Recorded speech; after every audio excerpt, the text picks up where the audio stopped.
Hello everyone, welcome to my channel cooking with Amina.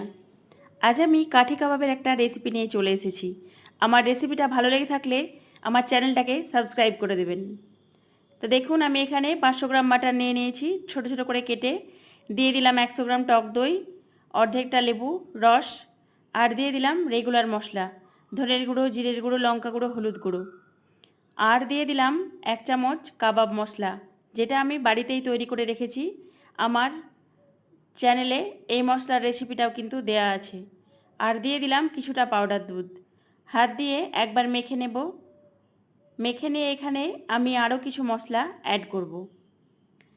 দিয়ে দিলাম 1 চামচ আদা রসুন বাটা, স্বাদ মতো লবণ, সামান্য একটু তেল আর সয়া সস। এগুলো দিয়ে খুব ভালো মতো করে মেখে নিয়ে এটাকে আমি নর্মাল ফ্রিজের মধ্যে 3 থেকে 4 ঘন্টার মতো রেখে দেব। হয়ে গেল মাখানো।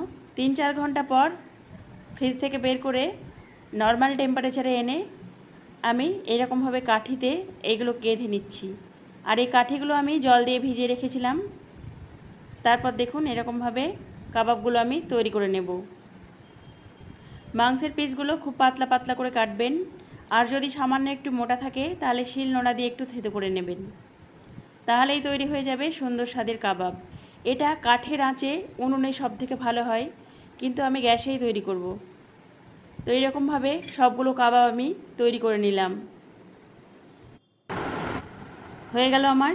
এবারে গ্যাসের মধ্যে একটা প্যান বসিয়ে দিয়েছি। প্যানের মধ্যে দিয়ে দিলাম বেশ কিছুটা পরিমাণে বাটার। বাটারটা মেল্ট হওয়ার দিয়ে আমি একটু ওয়েট করব।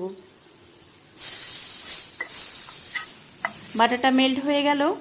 এবারে আমি কাবাবগুলো এখানে দিয়ে দেব। গ্যাসের ফ্লেমটা আমি এখন মিডিয়ামে রেখেছি। একটা একটা করে কাবাবগুলো আমি এখানে দিয়ে দিলাম।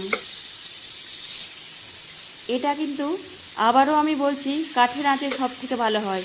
যে আঁচটা হয় সে আঁচের মধ্যে এটা খুব ভালোভাবে তৈরি হয়ে যায়।